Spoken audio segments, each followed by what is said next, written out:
Bom, aí nós ficamos com muitas dúvidas aqui ainda e nós pedimos para tirar essas dúvidas a ajuda do médico, doutor Alfredo Romero. Ele é cirurgião vascular com 30 anos de experiência no tratamento de disfunção erétil, também sexólogo, diretor do Instituto Brasileiro de Saúde Sexual, que trabalha 15 horas por dia, ou mais, né, pelo jeito, pela sua dedicação. Como vai, doutor Augusto? Muito bem-vindo, viu? Obrigado por ter aceito vir falar com a gente. O senhor imagina que essa vergonha ou esse medo de chegar até ao pedido de ajuda se deva principalmente a quê, conhecendo os homens como o senhor conhece? Olha, é um conjunto de situações que se passam na cabeça desses homens que imaginam que o pênis é desvinculado do corpo. Você fala que você tem um problema na orelha, no nariz, na boca, você vai fazer uma cirurgia. Parece que é uma coisa mais normal do mundo. Mas o pênis parece que ele não faz parte do corpo. E é isto que nós precisamos fazer com que as pessoas entendam. Inclusive, eu vi aqui um dado que o senhor nos mandou, que antigamente se acreditava que 90% dos casos de disfunção erétil era por conta de problemas psicológicos e 10% de problemas físicos. Até os anos 70 isto. E isso mudou agora? Isso mudou radicalmente depois que se conheceu o mecanismo de funcionamento do pênis. Quer dizer, não tem nada a ver com ainda os 90% psicológico, não tem nada a ver. Os 90% atualmente são orgânicos. Quer dizer, tem problemas físicos e o cara acha que é o problema da cabeça. É claro que todo indivíduo que tem um problema físico vai desenvolver um problema psicológico também. Claro, está inerente, a mente faz parte, não é? Sem dúvida. Mas o mais importante é entender que se o problema é orgânico, ele tem uma solução. Ele tem um tratamento. A pessoa vai resolver isto. 90% dos casos tem solução. 90% e os que têm problemas de tratamentos psicológicos também vão resolver.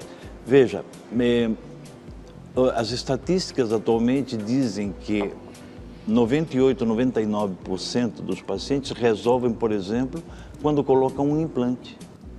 De 100 operados, 98, 99 ficam curados. Nossa, é quase 100%. Quase é um 100%. índice altíssimo. Em medicina não existe 100%, mas 98, 99 considera-se 100%. Sem dúvida nenhuma. Muito alto. E o tratamento que talvez seja o mais efetivo e mais realizado no mundo é exatamente este. Inclusive a Sociedade Brasileira de Urologia, no nome do presidente atual, eu não falo em nome da sociedade porque eu não sou urologista, mas o presidente atual da Sociedade Brasileira de Urologia está resgatando essa questão da cirurgia depois de toda aquela crença popular de que os comprimidos resolveriam, quando a gente sabe que não. Ou então que as injeções no pênis resolveriam. Tem alguns casos que nem o comprimido resolve? Olha, e o pior é que o indivíduo pensa que porque o comprimido não resolveu o problema, ele não tem solução. E fica no limbo, sem procurar mais Quer dizer, existem casos uma solução porque ele não resolveu. Não resolve. Não resolveu com o comprimido.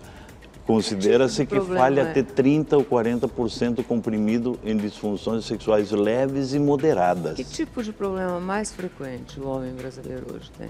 A obesidade, as dislipidemias, colesterol, triglicerídeos, então, altos no sangue. O que ocasiona essa, o senhor disse ali na reportagem, inclusive você de casa, seja você esposa, namorada, ou se você tiver alguma pergunta, você pode entrar agora no nosso site, que eventualmente a gente não consiga atender o seu problema ou a sua dúvida. Então você entre lá, a gente faz a pergunta para o Dr. Augusto, é www.gshow.com/mais-você. Manda agora, a gente tem gente monitorando. Eu posso transmitir aqui a sua dúvida para o Dr. Alfredo. Pode mandar pelas redes sociais também que a gente pega lá. Obrigada, Lu. Valeu. Mas quando o senhor fala em gordura, quer dizer, quando a pessoa é obesa, é por conta do tamanho da barriga? Não, né? Sedentarismo e obesidade. Quando cresce a nossa barriga, os índices de açúcar, de colesterol, de mau colesterol, de triglicerídeos no sangue aumentam. E nós temos uma quantidade limitada de sangue no corpo.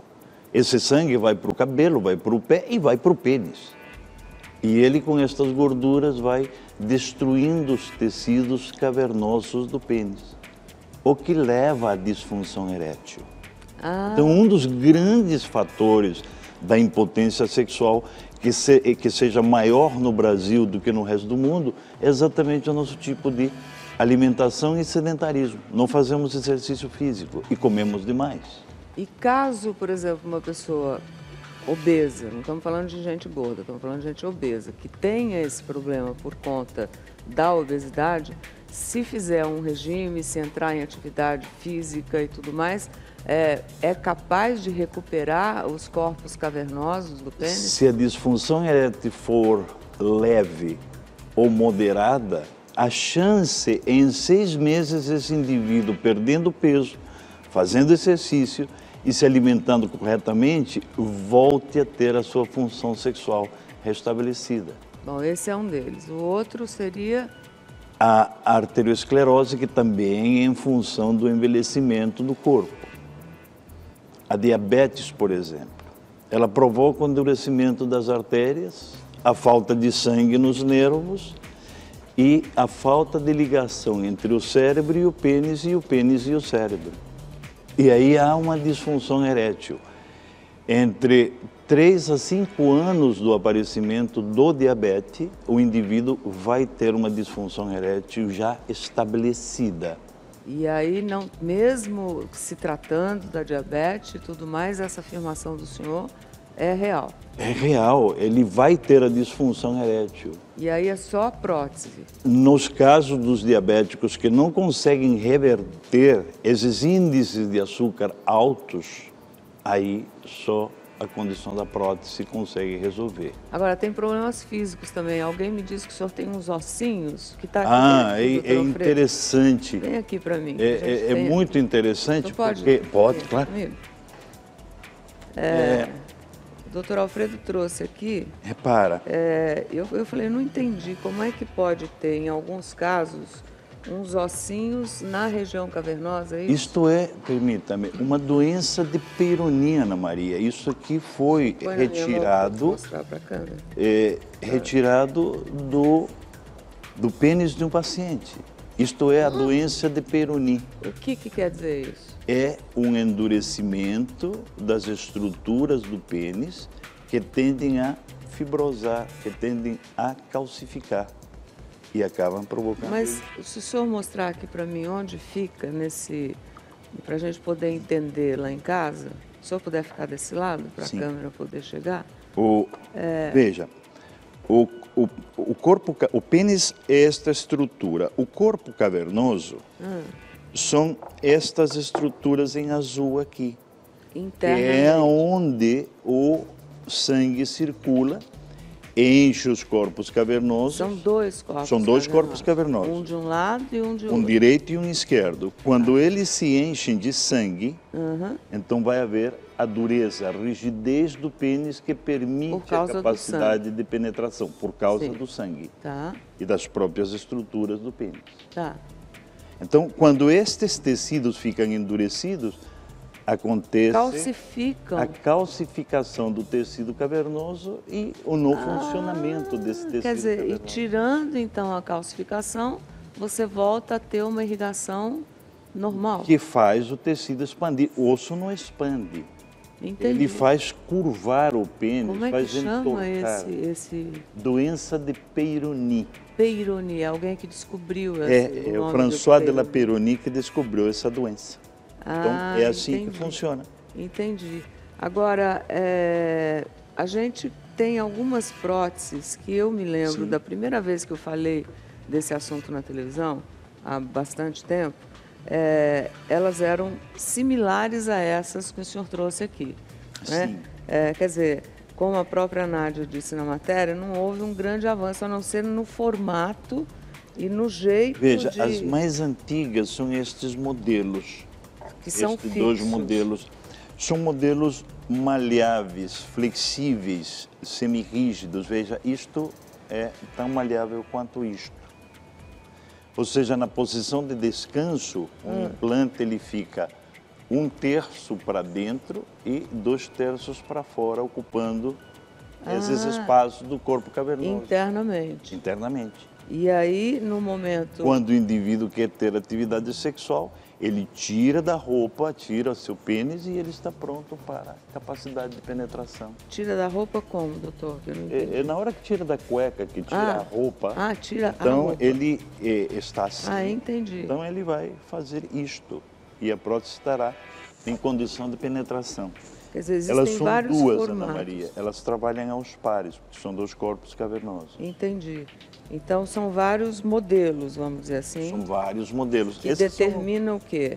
Esses são os mais modernos, por exemplo. Esse aqui é como se fosse flexíveis. Um flexível de banheiro, ele é articulado, veja. Entendi. Então, na posição de descanso, ele fica muito confortável para o paciente. Também são 2. Depois que é colocada a prótese, antes de eu perguntar isso, deixa eu entender que tem uma sofisticadíssima aqui. Esta é chamada hidráulica de 3 volumes e esta é chamada hidráulica de 2 volumes.